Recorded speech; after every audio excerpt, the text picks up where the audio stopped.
Bismillahirrahmanirrahim. Assalamualaikum warahmatullahi wabarakatuh.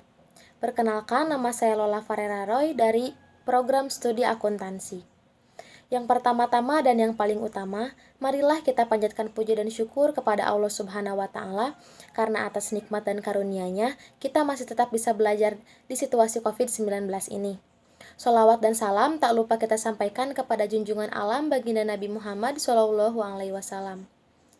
Yang sama-sama kita hormati Bapak Hairul Anam SPD selaku tutor mata kuliah Bahasa Indonesia dan sahabat UT semua. Izinkan saya di sini untuk menyampaikan gagasan mengenai dampak pandemi COVID-19 terhadap sektor usaha kecil dan menengah sebagai pemenuhan atas tugas diskusi 4 Bahasa Indonesia.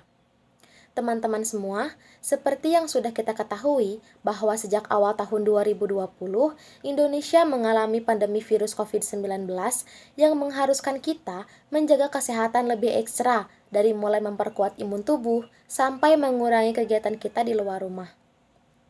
Istilah pandemi sendiri adalah proses penyebaran wabah yang meliputi daerah geografis seperti negara bahkan benua yang terjadi secara serempak. WHO secara resmi telah mendeklarasikan virus COVID-19 sebagai pandemi pada tanggal 9 Maret 2020. Itu berarti virus corona telah menyebar secara menyeluruh ke seluruh penjuru dunia. Pandemi COVID-19 menyebabkan krisis kesehatan yang mengganggu aktivitas ekonomi nasional. Dampaknya tak hanya dirasakan oleh para pemangku bisnis di bidang manufaktur, tetapi juga bisnis di bidang UMKM. Terhitung sejak April 2020. Salah satu upaya pemerintah memulihkan perekonomian nasional adalah dengan mendorong sektor UMKM yang berperan penting bagi proses perekonomian nasional karena banyaknya jumlah pekerja yang terlibat, apalagi jumlah UMKM di Indonesia mencapai 64,19 juta dengan komposisi usaha kecil dan mikro yang sangat dominan yakni 64,13%. Berdasarkan hasil survei Kata Data Insight Center atau KIC terhadap 206 pelaku UMKM di Jabodetabek, mayoritas UMKM sebesar 82,9% merasakan dampak yang negatif dan hanya 5,9% saja yang mengalami pertumbuhan yang positif. Kondisi pandemi ini bahkan menyebabkan 63,9% UMKM mengalami penurunan omset sebesar 30%, yang memaksa pelaku UMKM melakukan beberapa tindakan untuk menyelamatkan bisnisnya, yaitu dengan menurunkan jumlah produksi dan mengurangi jumlah pegawai. Sementara itu, hasil survei beberapa lembaga lain seperti BPS, Bappenas, dan World Bank menunjukkan bahwa penyebab utama para pelaku UMKM tidak dapat membayar sejumlah tagihan seperti listrik, gas, dan biaya sewa tempat. Kendala lain UMKM adalah sulitnya mendapatkan bahan baku, karena para pemasok mulai tidak memproduksi lagi bahan baku.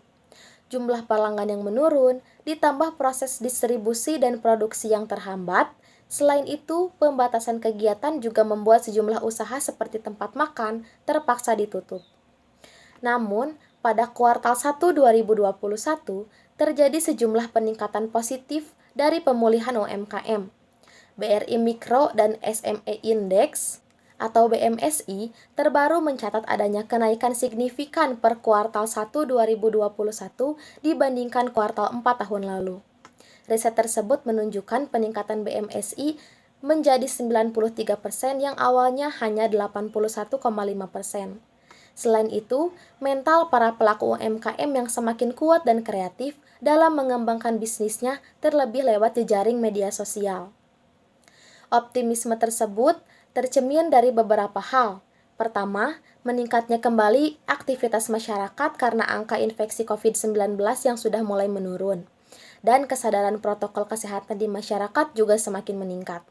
Kedua, semakin meluasnya program vaksinasi yang terus dilakukan pemerintah sehingga tingkat kepercayaan untuk vaksinasi pun meningkat. Ketiga, naiknya kembali tingkat produksi UMKM akibat sejumlah masyarakat yang mengadakan hari raya seperti Hari Raya Idul Fitri dan Imlek. Keempat, panen raya di sejumlah daerah mendorong kenaikan harga komoditas dan relaksasi pemerintah bagi pengusaha sektor properti dan relaksasi pembelian rumah baru.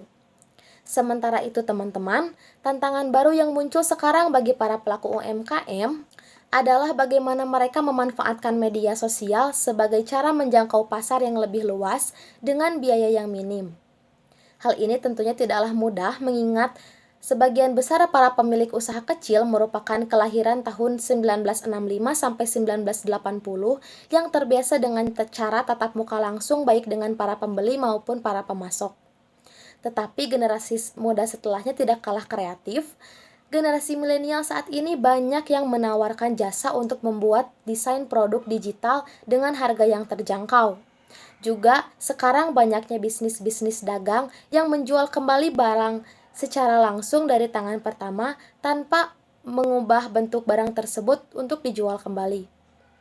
Teman-teman semua, kesimpulannya, pandemi COVID-19 ini memanglah meruntuhkan kita dari segala bidang. Tetapi hal tersebut bukan untuk membuat kita berputus asa dan berdiam diri, melainkan untuk bangkit dengan sejumlah ide kreatif untuk kita kembangkan bersama. Baiklah teman-teman, sekian yang uraian yang bisa saya sampaikan. Mohon maaf apabila ada kesalahan yang mungkin kurang berkenan. Semoga uraian tersebut bermanfaat bagi kita semua. Akhir kata, wabillahi taufiq wal hidayah. Wassalamualaikum warahmatullahi wabarakatuh.